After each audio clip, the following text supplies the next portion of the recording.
Là, je vais vous faire commencer le compte-rendu des ateliers qui ont eu lieu sur le programme.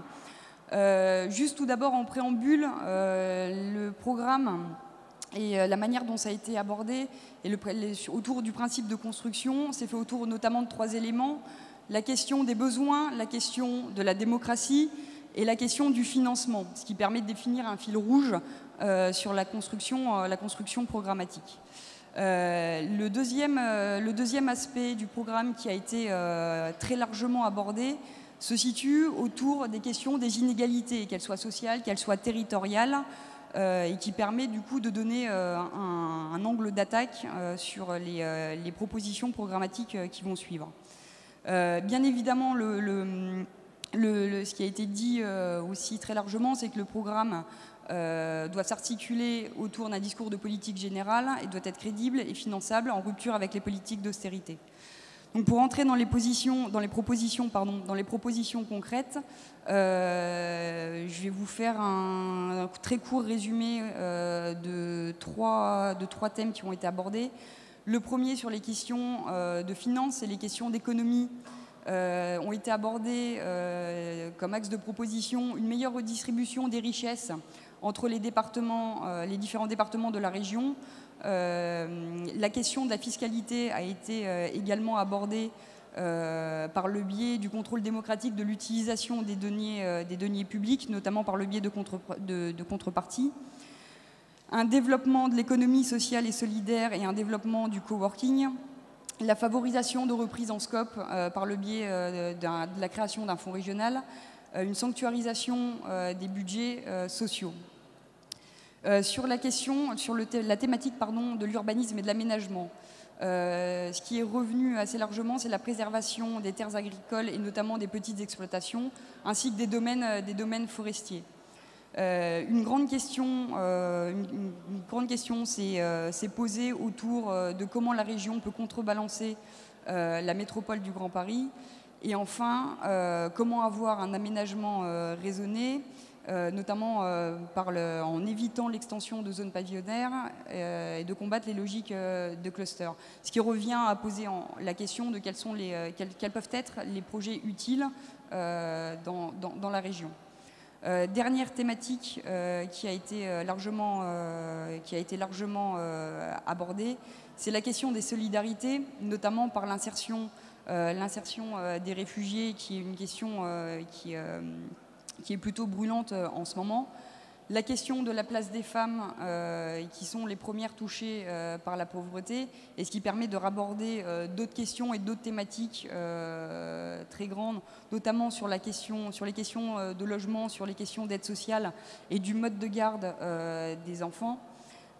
Sont revenus aussi la discrimination et la lutte contre les violences faites aux femmes.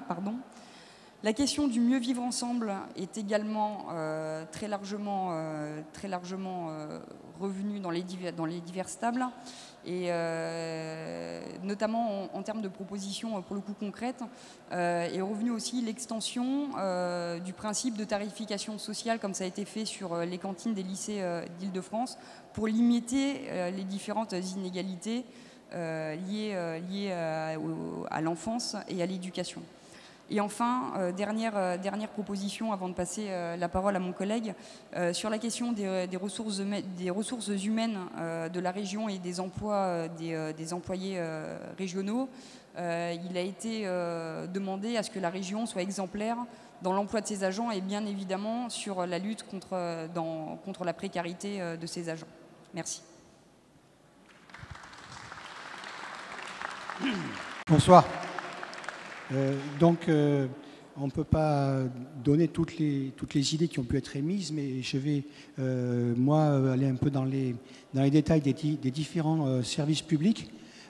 Par rapport à l'éducation, l'université et les lycées, on pourrait proposer un plan de rattrapage pour les lycées, parce qu'il y en a beaucoup qui sont vétustes. Il faut aussi rénover les internats, qui permettent à des élèves de ne pas faire de longs transports pour aller à leur lycée, et développer les internats, développer les moyens, en particulier le numérique. Je passe au transport. Transport et logement sont liés parce qu'il est revenu beaucoup la nécessité de rapprocher l'emploi du logement, de rapprocher les bassins entre eux. Donc, du côté des transports, il faut faire des liens de banlieue à banlieue. Non, il y a un début, mais il y a d'autres transversales qu'il faut développer.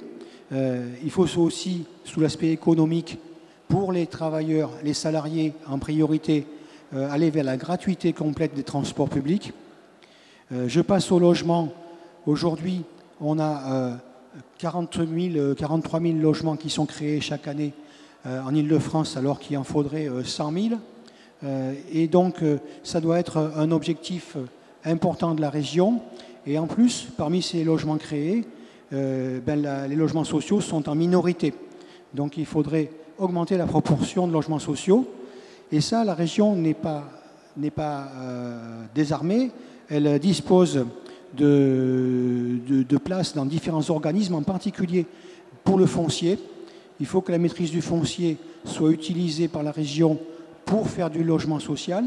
Il ne faut pas revendre les parcelles, il faut faire un patrimoine public, il faut garder le foncier et le louer à l'aménageur. Voilà. Et ensuite, il existe des lois qui ne sont pas forcément respectées. La région peut aider à faire respecter des lois comme la loi ALUR, qui demande à construire des logements sociaux dans toutes les communes. La région peut faire des subventions qui sont orientées vers les maires qui ont des bonnes pratiques et sucrer les subventions à ceux qui ont des mauvaises pratiques. Donc voilà des idées qui sortent sur le logement. Donc développement aussi du logement étudiant, rénovation des logements.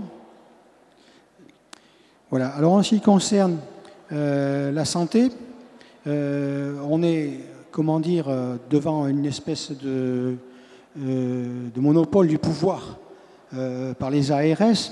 Donc comment faire un contrepoids? Il faut que les citoyens s'organisent, il faut que la région aide les citoyens à s'exprimer en créant des conseils locaux pour la médecine de proximité. Et ça me permet de conclure sur cette question de l'implication des citoyens qui est revenue souvent. La région doit s'appuyer sur elle, déjà pour faire le programme, puisqu'il a été demandé par les membres des tables rouges là, qu'il y ait des réunions plus locales au niveau des départements pour compléter. Et ensuite, à chaque fois, la région doit favoriser l'expression et les lieux pour que les populations s'expriment, que ce soit des conseils de ligne, des conseils locaux pour la santé, des jurys citoyens pour les projets. Voilà une façon d'avoir la garantie que les orientations de la région correspondront aux besoins des gens.